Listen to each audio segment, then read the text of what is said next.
Sarno looked at the stairs heading down into the catacombs, where he was to go and free a relic for the prophetess, priestess, religious leader, Nora, here at this temple, so that he would earn his keep for staying here for the night as he continues to explore the long forgotten West. That is where we're picking up. Right, so we're here with Shadow Dark, Sarno the dwarf fighter. I am in the garage right now, as you can obviously tell. Um, and there are people mowing outside, so you might possibly be able to hear the mowing. It's possible. My neighbors like to mow much more than I do, so they do. So, the neighbors are like, "Oh, we're gonna mow," and I'm like, "I'm gonna play some solo role playing games in my garage because my kids don't have school today." All right, so that is what we are doing. So we are picking up right now. We're going to explore the catacombs. I am, as I mentioned before, moving into using more of the Shadow Dark tools here from the book since I got it. Right, so I'm going to go ahead and look at how we can make a Shadow Dark map. So the system here is fairly straightforward. I'm going to modify it a little bit to make it a little bit more solo friendly because there are some things that I don't want to reveal right too quickly, I think is it. Right, so I have right here my die tray. The first thing it says, roll or choose a site size and type. Well, I know the type. I know this is a tomb because they're catacombs, right? So that much is obvious, right?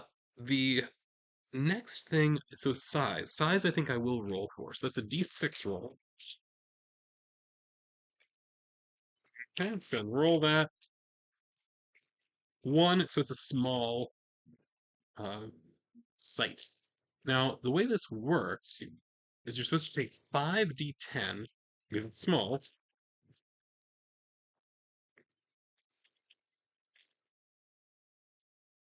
I think I have five of them here, or 5d10, right, and I roll them on a sheet of paper, and that indicates the location of five rooms.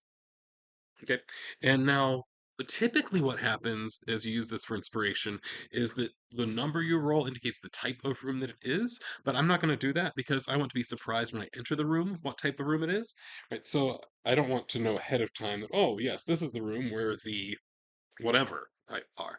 That I don't like that. So instead I'm just going to use this to get the general form, and I'm going to try to connect these rooms in a reasonable way. Right, so I have right here.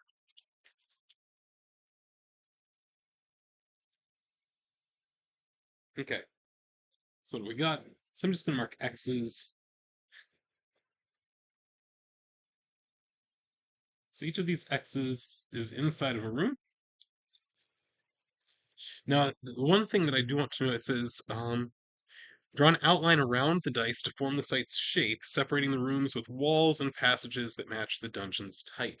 Right, so the general shape is something like, because they're catacombs, I'm imagining them like there's some combination between artificial tunnels and man-made caves or dwarf-made caves or whoever it is that made them. So imagining here the shape is going to be more natural,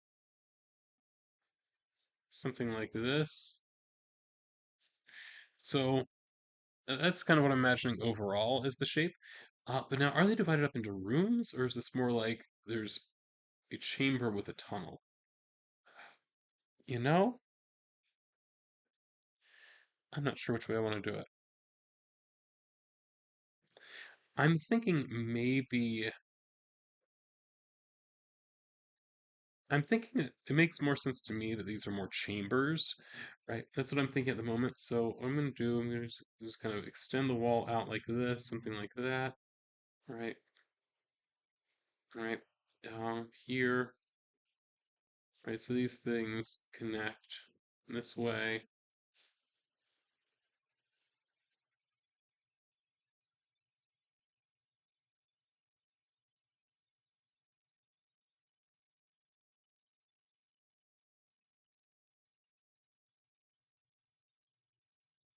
It's kind of very sketchy here.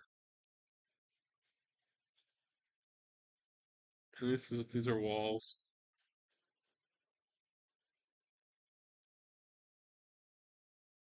I don't know that I like this quite like this yet.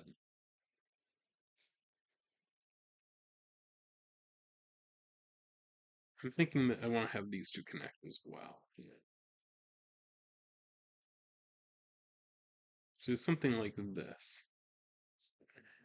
And these are open tunnels and all that. So I'm not worried about like doors or anything like that. So my thought is that I'm coming down steps here, right? See, and I can never remember with the stairs with like, right? So when I draw them like this, I forget whether the lowest part is the part that's wide or the part that's narrow. I just can't remember that. But anyway, let's just say they're going down this way. Just for the sake of argument, it really doesn't matter because I'm only coming down one level. Okay, so I have here 5 rooms. So there's 1, 2, 3, 4, 5.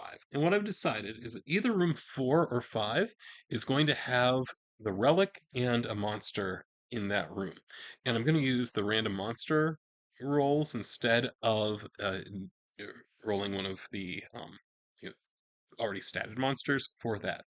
But so I'm coming down first, right into room number 1. That's our first stop. So I want to find out what kind of room that is. Let's go ahead and roll it. 6 indicates that this is a. Oh! I forgot. First, before I do that, I need to find out the overall danger level. That's another d6 roll. It's a 2. 2 indicates this danger level is unsafe. Unsafe. And I just want to mark that this is the O. What is. Where am I? 0805 Catacombs.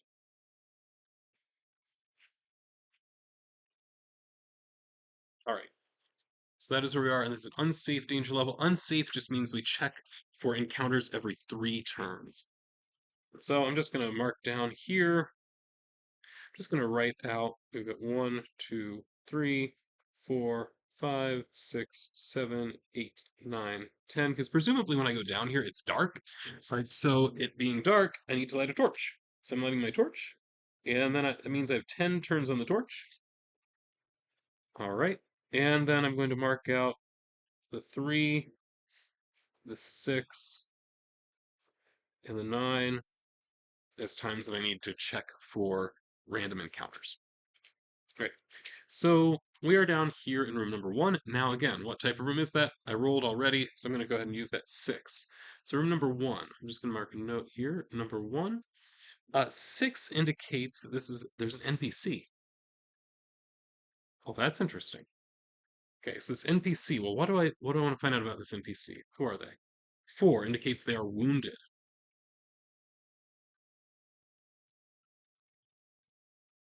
All right. Well, that's interesting. Right. So I'm going to find out a little bit more about this NPC. So I know that there's a random NPC table in here. If I can just find where it is. There we go.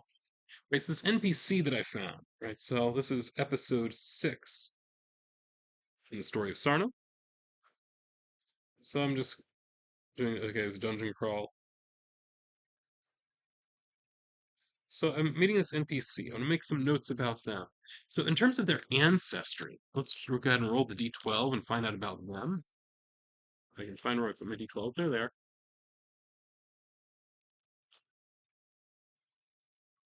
They're 3. 3 indicates they are human. All right, what's their age? Need a D8 for that one. 7, so it's somebody elderly, so an old person is down here. What about their alignment? 3 indicates that they are lawful. How wealthy do they seem? 4, they're wealthy as well. And what about their qualities? So let's go ahead and roll my D20. It's 3 times, and I'm gonna need a couple of D4s to find out what their occupation is. Actually, you know what? Let's go ahead and find out their occupation first. So it's a 2D4 roll. read them separately. I'm going to read them just from left to right or up to down. From left to right, that's 4, 4. So they're a merchant. So if they're a wealthy merchant, is it the wandering merchant again? I don't think so. But all right. And this is qualities. They are balding, they smoke a pipe. Balding, smokes pipe, and left the Thieves Guild.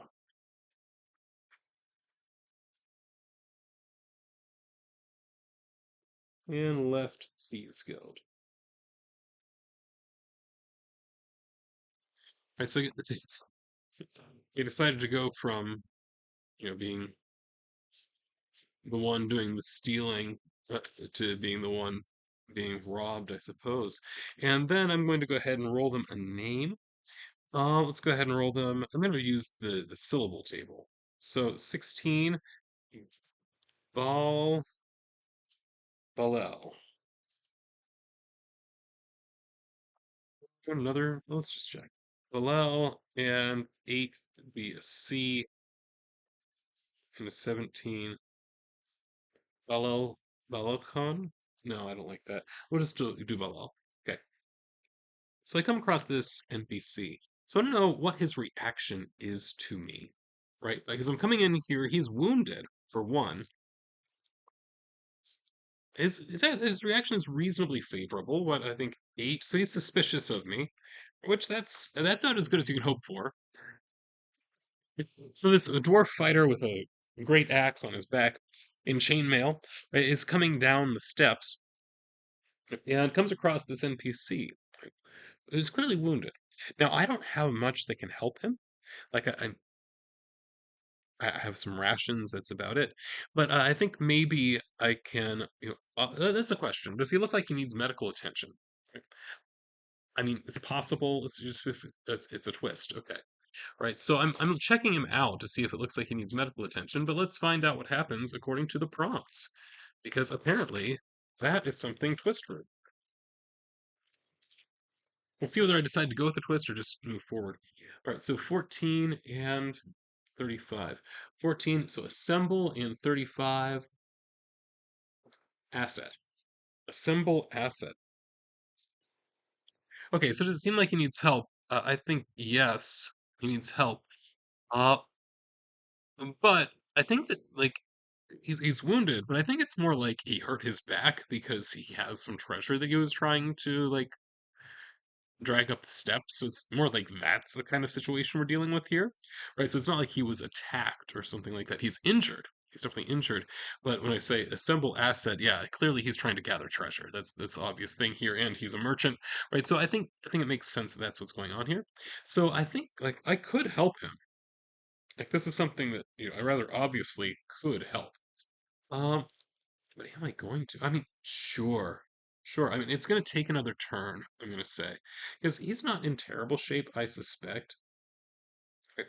So I can at least help him out. And I think I'm going to help him with his stuff as well. I mean, he's lawfully aligned. He's down here. I mean, for all I know, he could have also been somebody that Nora sent down here.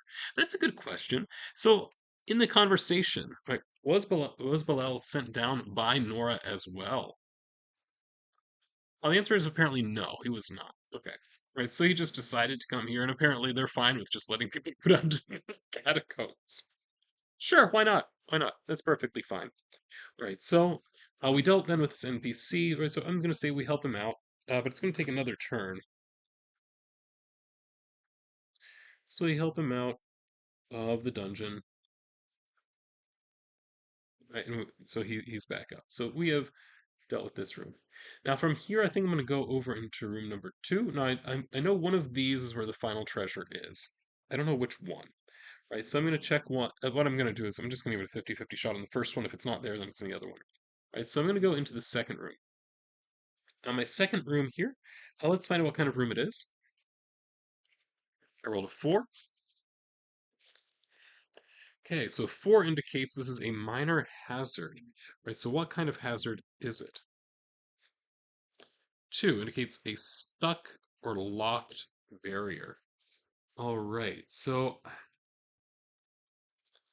stuck or locked barrier. So this is not something that's really going to hurt me, but is going to be annoying. So the question is, where is it? So it could be here or it could be here. Okay, let's go and roll in that. So I'm going to say 1, 2, 3, 4, 5, 6. 1. So right here, there's some kind of this is blocked that way, right? So there's a bunch of rubble, something like that, that is going to be an annoyance, right, to deal with. Another thing is that I'm here now, and it's my third turn, so we need to check to see, do I have any random encounter? I do not. Okay. All right, so then I'm just going to continue on my way. I might want to clear that later, but we'll see. Right, so continuing on my way, we'll go down here to room number 4. So the question is this the room that has the relic and the boss monster in it? I'm going to say 4, 5, 6. The answer is yes. It is yes. So there is a monster, right? So I guess number 2, it's a minor hazard.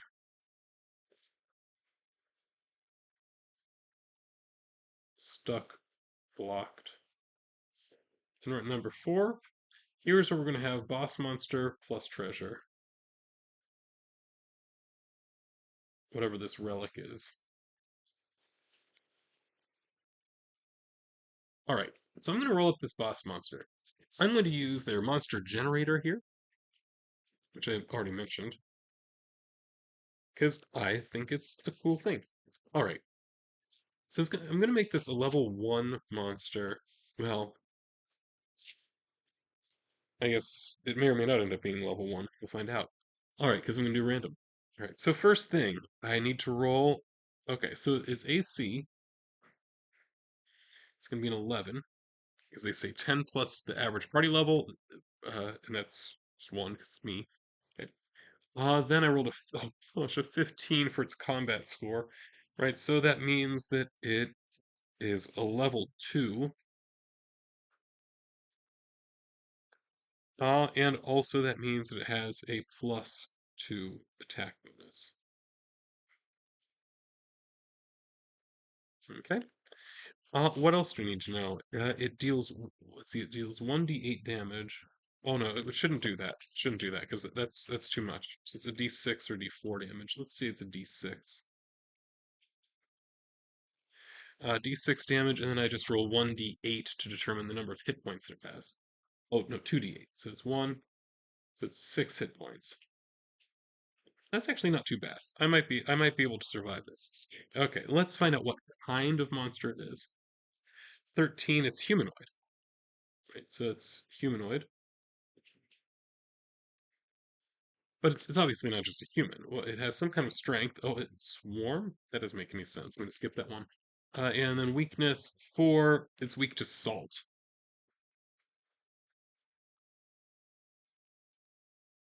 I have no way of knowing that. I think it is mutated. So how is it mutated? 12 is it? Oh wait, it should be rolling a d12, but 12 is on a d12, so it has wings, so it can fly. What other mutations does it have? It has 9. 9 is it's very fast. So I'm gonna say that means I'm not gonna be able to outrun the thing. And then finally 12, it's blessed by a god. Oh,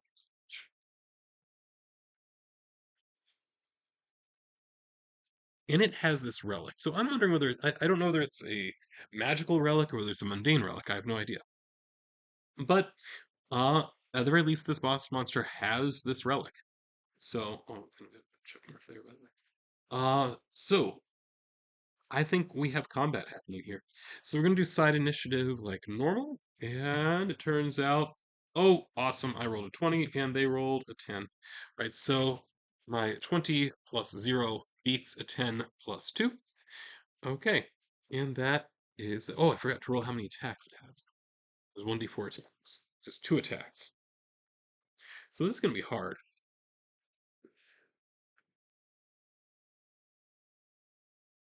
All right, so let's play it out.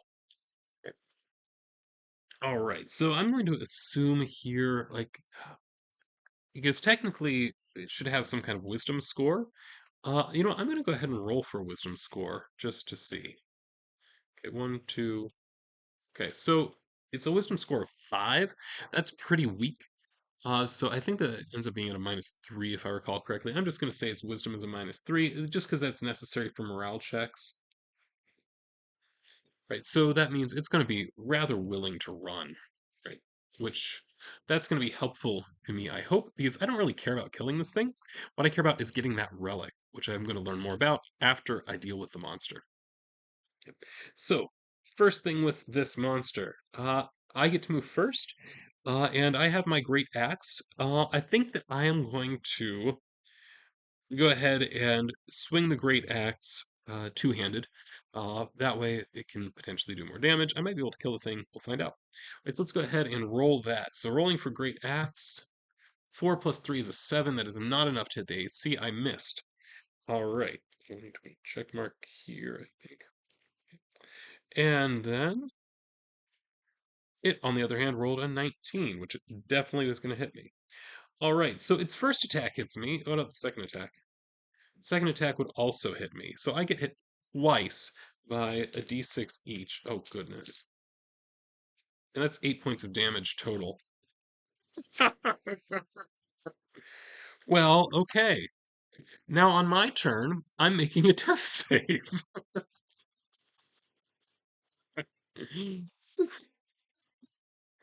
All right, but fortunately, I do have 2 rounds in which I can make death saves, right? So that's fantastic.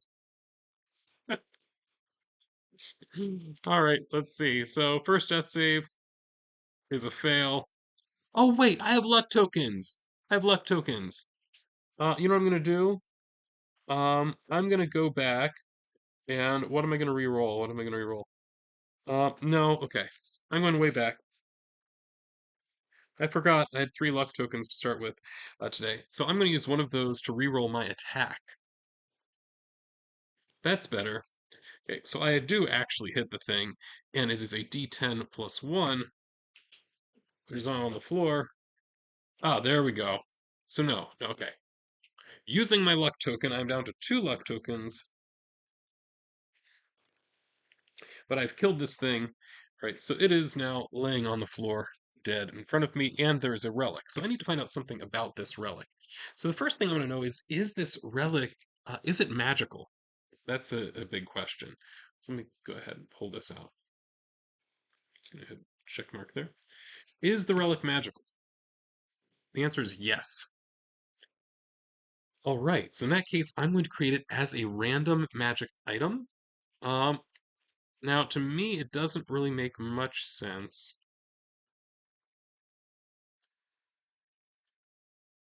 There we go. Okay, it doesn't make much sense for this to be, say, oh, it actually could be anything. Yeah, let's go ahead and just roll it as a random magic item. Okay, so it is 5. It's a wand. What kind of wand is it? Well, one thing I want to do, let's find out its qualities. It is a wand with a benefit and a curse. Does it have any personality? Oh, it has a flaw. All right, so gonna go ahead and roll through here. So, this is a wand. Um, First, what's its feature? 7. It is made from jagged crystal. Oh, that's cool. And it has a benefit. 10 has benefit like its utility. Um,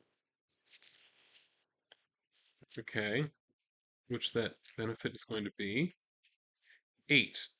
You can see invisible and or incorporeal creatures.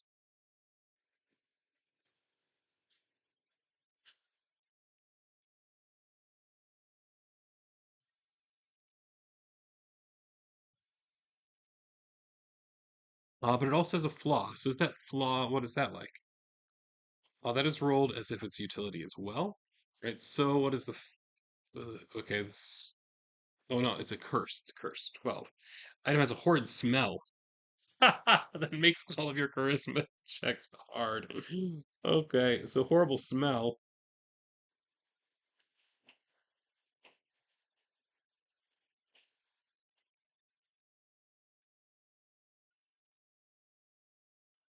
All right, cool. Another thing I need to know is tell me more about what spell tier is it? It is a tier 1 spell. Specifically, which spell is it? It is a wand of Hold Portal.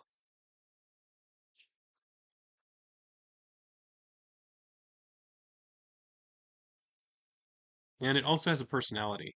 So let's find out what the flaw in its personality is. 3. It shatters while the wielder is trying to concentrate.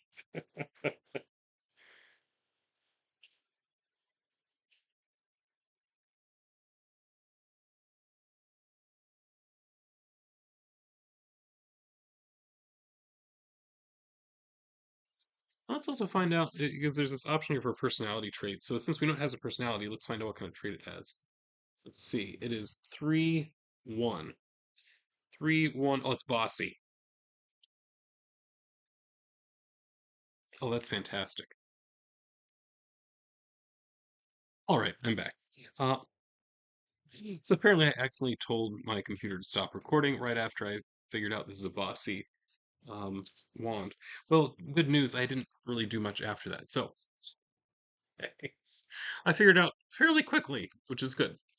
All right. So after this near-death experience, we have acquired this bossy wand, which is good. Um, Now I'm already down here, so I kind of want to see if there's anything because I mean there might be something down here that I can loot. So I kind of want to do that, right, if it's possible. Okay, so I have the wand already. I can return that when it is appropriate to. Right, so I'm going to go ahead and move back out into room number 2. Now, this is going to trigger another check. Nope, getting no random encounter here. Right, and then I think I could try to push through here, but you know what? Why? There's another way I can go. So I'm going to go back into room number 1. Okay, and then we'll check room number 3. So what kind of room is that one? That one is, according to this, it had fallen on a 9. All right. And I'm going to just hold to the 9. The 9 is, this is a treasure room. Aha. Yes, I like that. Okay. So we're in a treasure room here. I'm just going to roll for a random treasure for my level. Okay. So random treasure levels 0 through 3. All right. Let's see what we've got. So this is a D100 roll. 50. It is a mithril locket with a painting of a halfling worth 20 gold. All right, so let's go ahead and do that. So it's we'll just mark this as locket.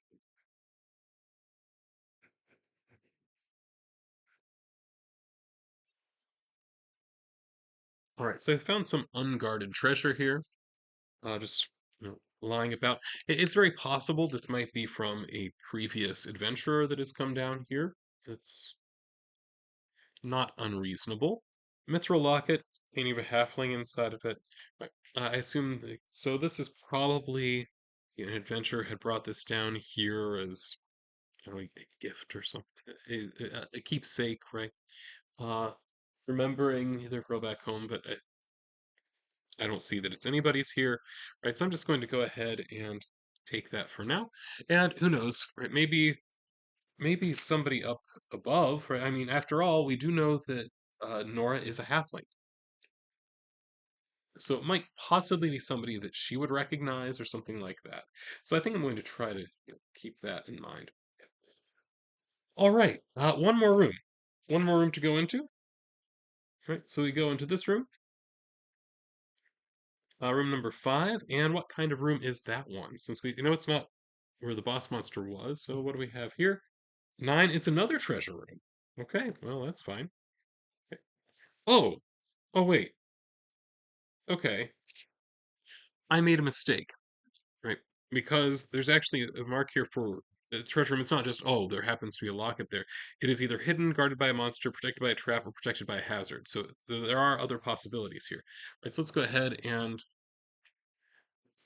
I mean, yes, I'm going to roll all this at once. So I don't know what the treasure is. Oh, wait, no, no. First, I'm going to find out trait of it. It is protected by a trap. Okay. So then I want to know something about the trap that is protecting it. So what can I say about that trap? It is crude and ensnaring, right? So if it's ensnaring, that suggests to me it's probably not going to kill me, right? It is just an annoyance. So I want to find out if I have to deal with that or not, because that could eat into my time, right? So that is the big concern right now, is that it's going to eat into my time. Okay, so I think that that's what we're going to look at. So I'm going to look to see if I can find the trap. Is that something that I notice based on a wisdom roll? I'm just going to go with a standard DC of 12. Got a 14, not bad. Right, so I managed to find the trap. Right, can I disable? Well, I think it's. I'm just going to say that I can. If I can't disable it, I can avoid it. So there we go. Which means then I can get to the treasure without any particular problem. Right, and what is that treasure now? 75. Oh, that's pretty good. 75 on my treasure table. A silver and gold circlet, 40 GP. All right, so silver and gold circlet. I do have room for that.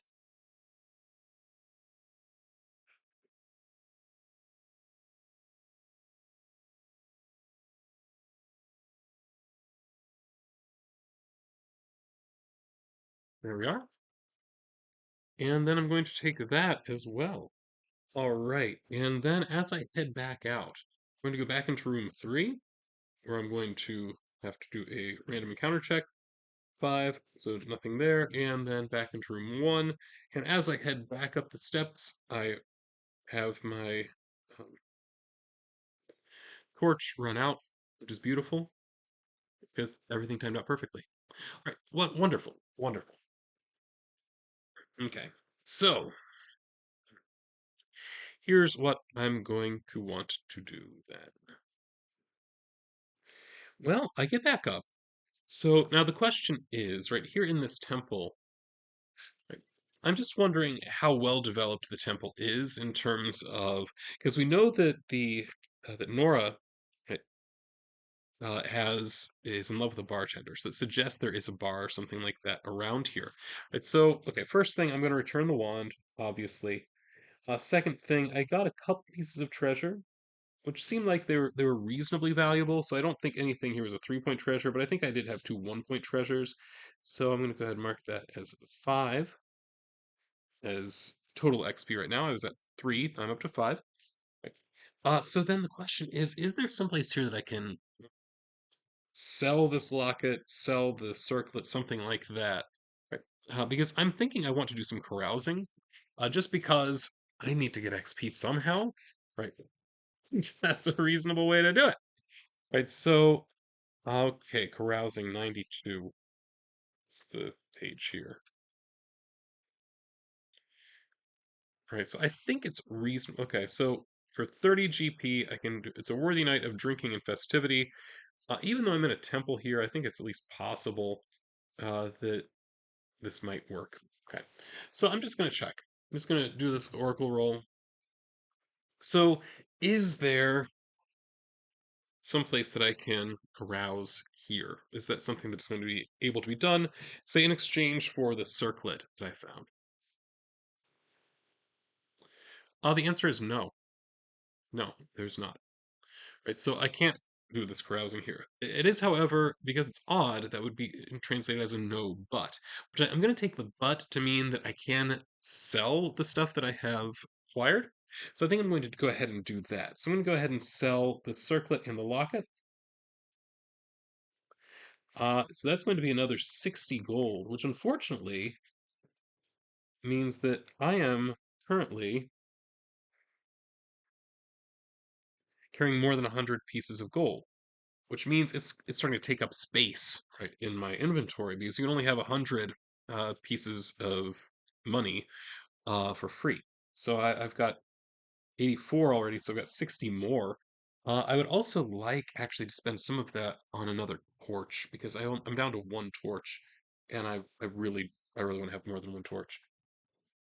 I don't think that having one torch is the place that you really want to be. Right, so I'm going to check the gear list for the price of a torch. Torch is 5 silver pieces. Okay. So I'm going to go ahead and spend one of my gold, and that gets me 5 silver pieces back to get another torch. There we are. Now I still have 2 spaces in my inventory, which is not a lot, to be honest. But I think that here, and I talked to Nora about the. Oh, that's a good question because I almost forgot about it. So this locket, I may or may not actually sell it. Let's find out. Does Nora recognize it? Is the question. The answer is no. She doesn't recognize it. So then I do sell it. Okay. Okay. So the locket was not familiar to her at all. I'm going to make the assumption that probably the circlet was not familiar to her at all either.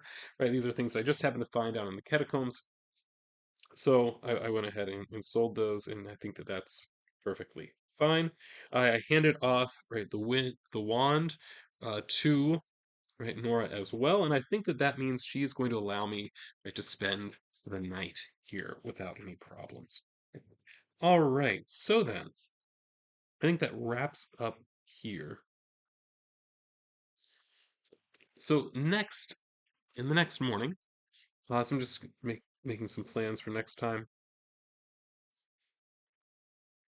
Next time, I think we're going to do some more exploring. I'm trying to figure out how I want to explore this area. Like, part of me kind of wants to, like, I don't know whether I want to do something like this, just kind of expanding in these growing, like, concentric circles, that kind of thing. Like, that seems to make some degree of sense, like I'm surveying it that. Or I could do, like, a big spiral, right, and work my way in. Right? Or, like, should I go up and then the typewriter across? Don't know. I'm not sure what the best way to do that is. Um, as I don't have a specific place that I'm aiming for. That's the thing. I'm just trying to explore and find out what's here because, as we know, right, where we're from, the Hex of Hexes, uh, we don't know much about what's happening out here to the west. That this area has been largely forgotten by us. So I think that that is where I'm going to stop now. So just next time, I'm going to explore another hex. I might just randomly roll, honestly, to determine what direction I go, because of what, 1, 2, 3, 4, and that would be a perfectly reasonable way to approach, except that then I could end up with really nonsensical stuff later on. I'm not just going to wander through the entire West. Okay. Well, yeah, I'll make a decision about it later. All right, so anyway, thank you for tuning in. As for now, this is Prof E signing off.